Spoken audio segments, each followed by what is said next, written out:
welcome back our co-hosts. He is a New York Times best-selling author playing Hurt today, Mr. John Gilstrap. Good morning. And I want to tell Damon Wright I saw that nasty thing that he wrote about me on Facebook. What did he write? It was a hair joke. Oh. Also, Jefferson County Prosecuting Attorney Matt Hard with absolutely no jurisdictional No jurisdiction. He didn't. Knows John didn't say it wasn't true. Picture tells the truth, dude. Some things you can't hide from.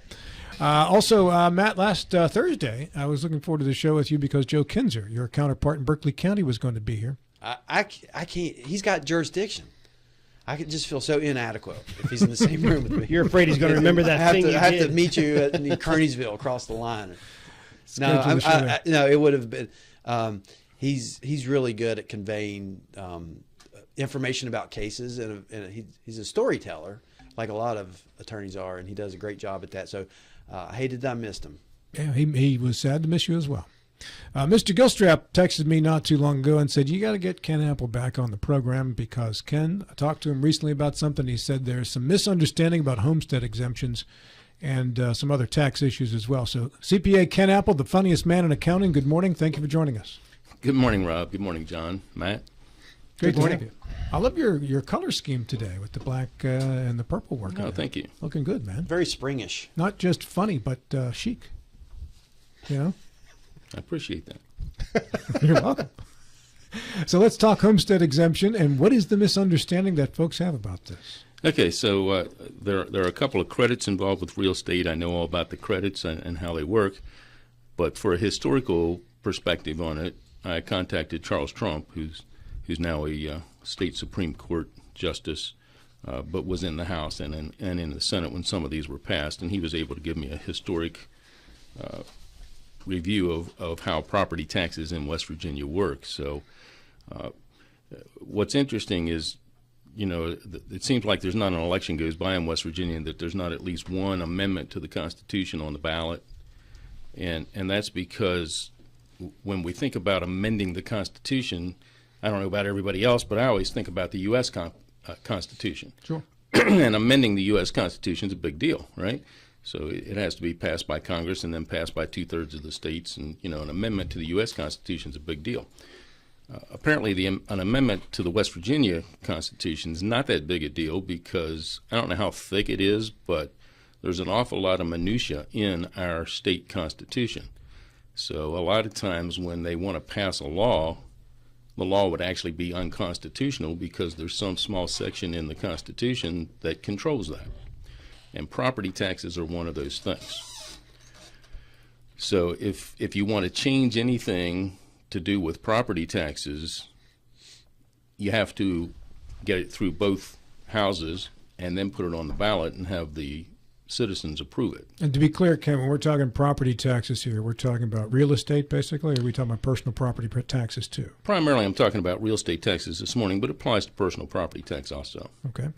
Okay, so prior to 1932, there was no limit on levy rates. So the local jurisdictions could levy whatever rate it took to get the amount of money that they wanted. And as you can imagine, 1932 is a significant date because we're talking about Depression, right? Mm-hmm. So it was not only bad for all the people, but it was also bad for local municipalities, counties, and cities. So their way to generate more revenue was just to raise their levy rate, and people were losing their houses. So in 1932, both the House and the Senate passed an amendment to the West Virginia Constitution. It went to referendum, overwhelmingly passed by the voters, to limit the levy rates. And those limits are still in place today. So no matter how much money the county thinks it needs, it's got a limit that's set in our Constitution as to how much they can charge per assessed dollar on your property, both real estate and personal property. Now, that also in 1932 allowed for excess levies if the people choose to vote in an excess levy, then you're actually above the limit that's in the Constitution, but the voters have voted to do that. And I think all three of the counties here have excess levies of some kind. So that's the way it was from 1932 up until 1982. Okay, so in 1982, the value of property had gone up to the point where people were threatened with losing their home because their real estate taxes had gone so high. So in 1982, what the House and Senate did was proposed a constitutional amendment to create this homestead exemption that we still have today. And that homestead exemption exempts the first $20,000 of assessed value from taxation for your primary residence if you are over age 65 or disabled. What percentage of market value is assessed value? Is that a set formula? No. Okay. It's $20,000 period. But off of assessed value? Off of assessed value, yes. And assessed value is determined how? Okay. As opposed to market value? Okay, so by Constitution, the assessed value is 60% of your fair market value. Okay. Okay, and a lot of people in West Virginia don't understand that, because in most states that's not true. Most states, your assessed value is your fair market value. So if they reassess your property, they send you out a notice saying we reappraised your property, and this is what you're going to pay taxes on. Most people think, well, that's what they think my house is worth. So there's no point in me arguing it, because that's less than what I think my house is worth. But it's actually 60% of what they think your house is worth. So yes, the formula is to take the fair market value, multiply it by 60%, and that's what the levy rate is applied to. If you're over age 65 or disabled, you get $20,000 off of your assessment. Okay, so that came about in 1982. I bought my first house in 1979. I paid $40,000 for it. Modest starter home in Morgan County. So had I been over 65 or disabled and qualified for the homestead exemption, the formula would have been $40,000 times 60%, $24,000, minus $20,000, and I would have paid tax on $4,000. So my real estate taxes would have been $40-50 a year. Okay? So that was kind of what it was designed for in 1982, was to exempt totally from real estate taxes the primary residence taxes on most of the people in West Virginia.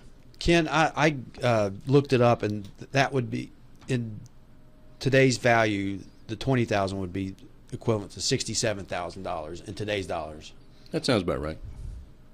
Yeah. So at $67,000, that's coincidentally exactly 60% of $100,000, right? Right. So any house in West Virginia that was worth $100,000 or less, there would be no real estate taxes on, if it were their primary residence and they were over age 65 or disabled. Yes. So yeah, my example was that house in 1982. If the house was worth $33,333 times 60% is $20,000, minus $20,000, you pay no taxes, right? That same house is worth $200,000 today. 60% is $120,000.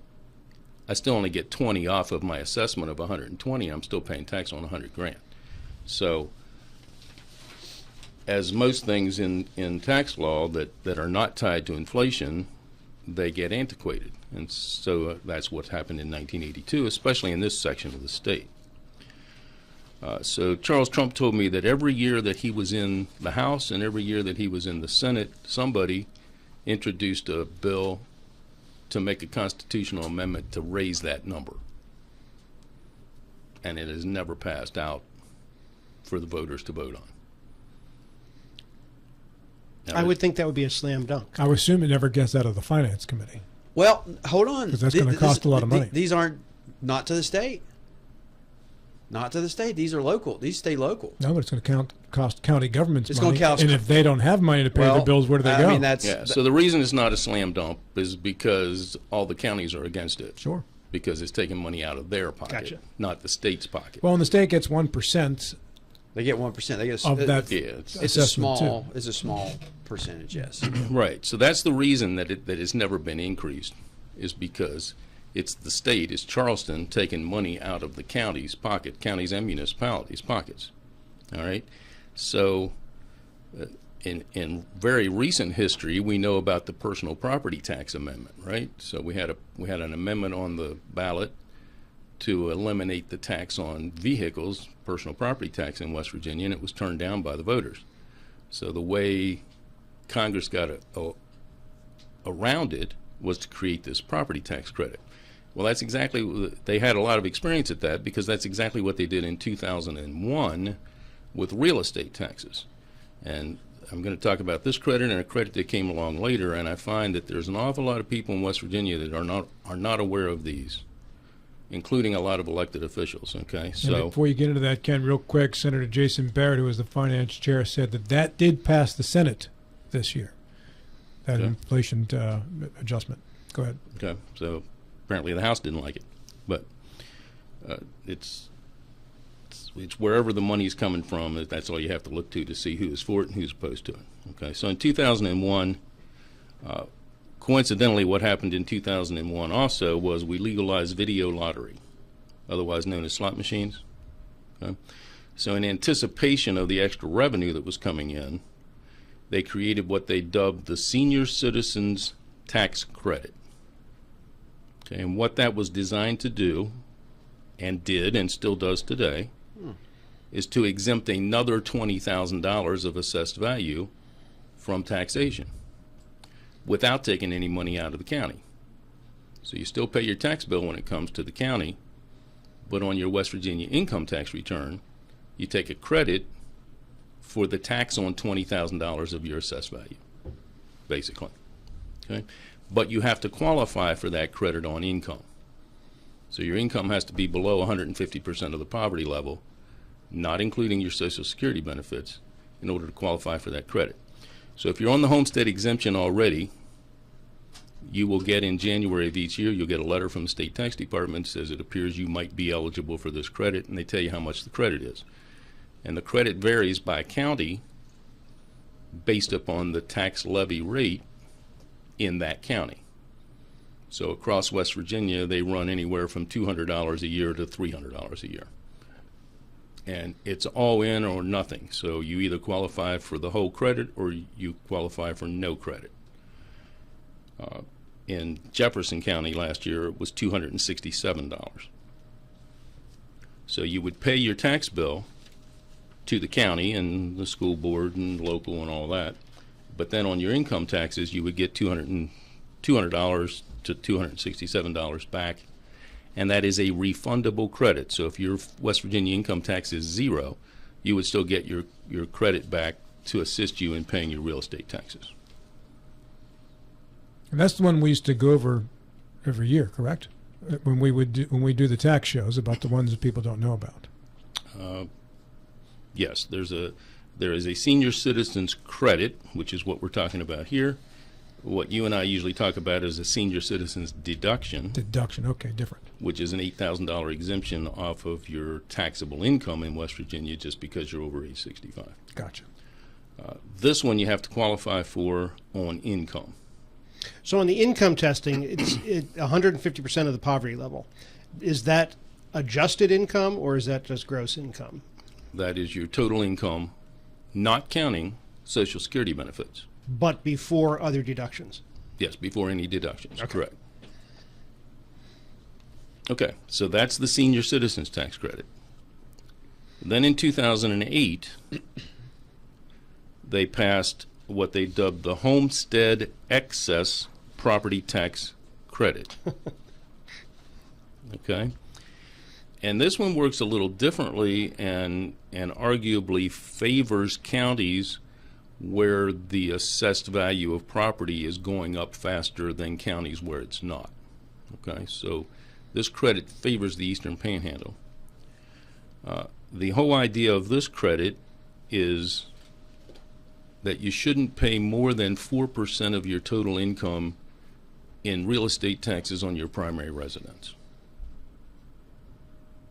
Shouldn't pay more than 4% of your total income on your primary residence. Right. So make it easy. If your income's $100,000, 4% is $4,000. You shouldn't pay more than $4,000 in real estate tax on your primary residence.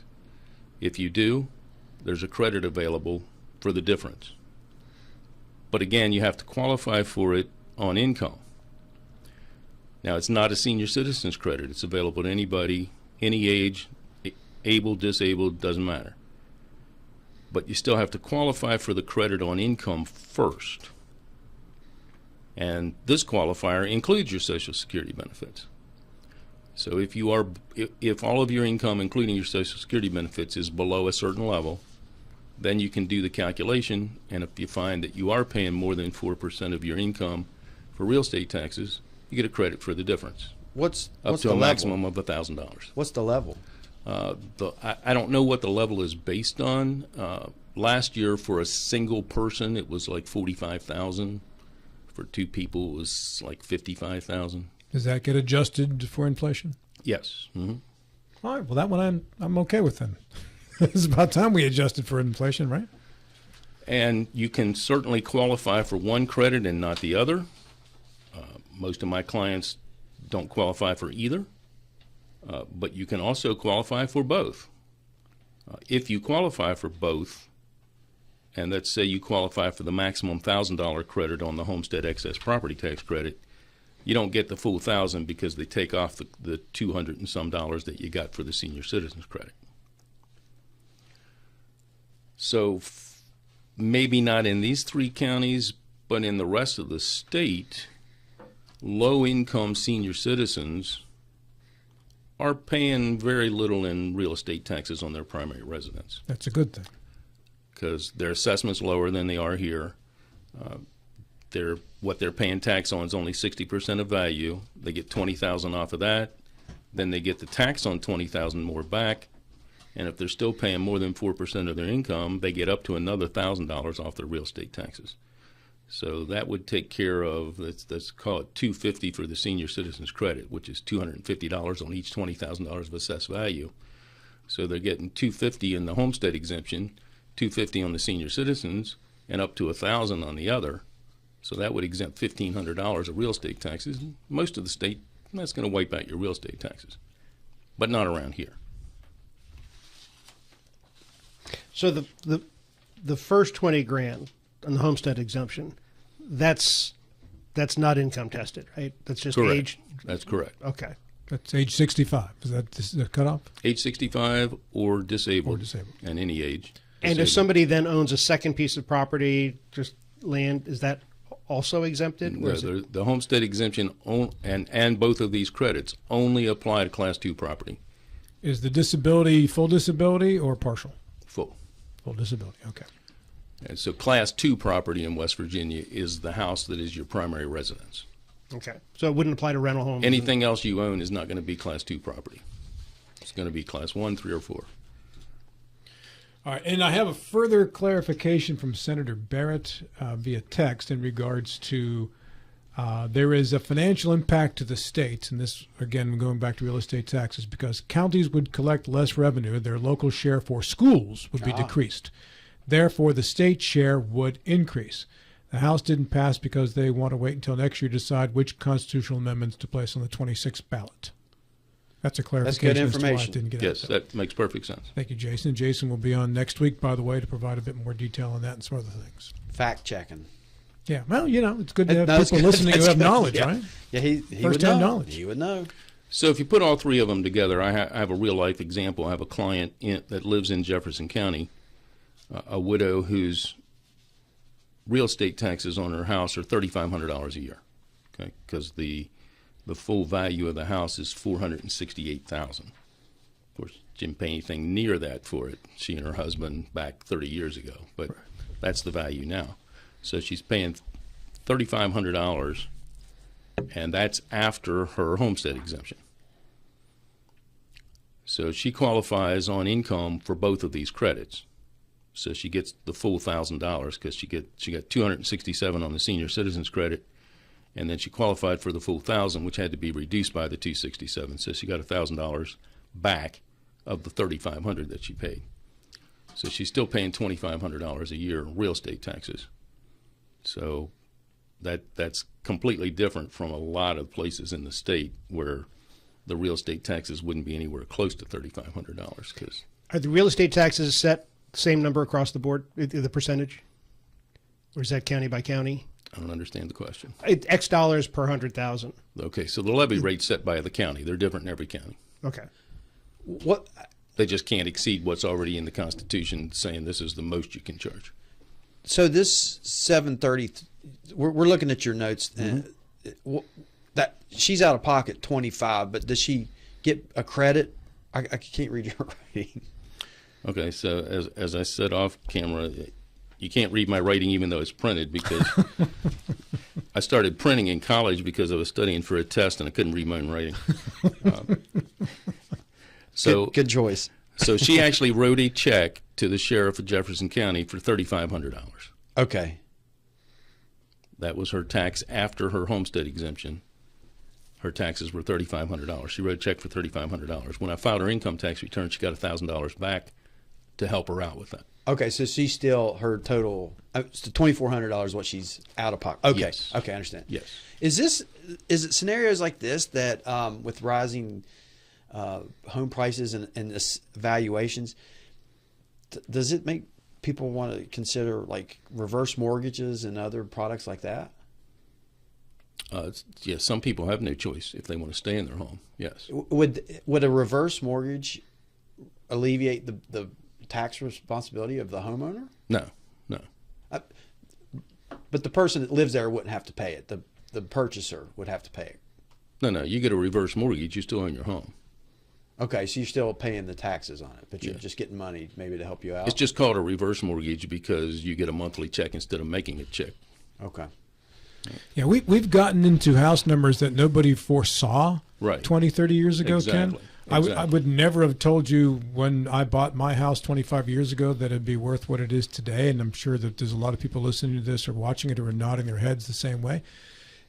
You're not into making policy, but it would appear that for the benefit of those who are seniors, that there are possibilities of decreasing your tax bill, but even those possibilities might not be enough if these rates appreciation keep going up. Correct.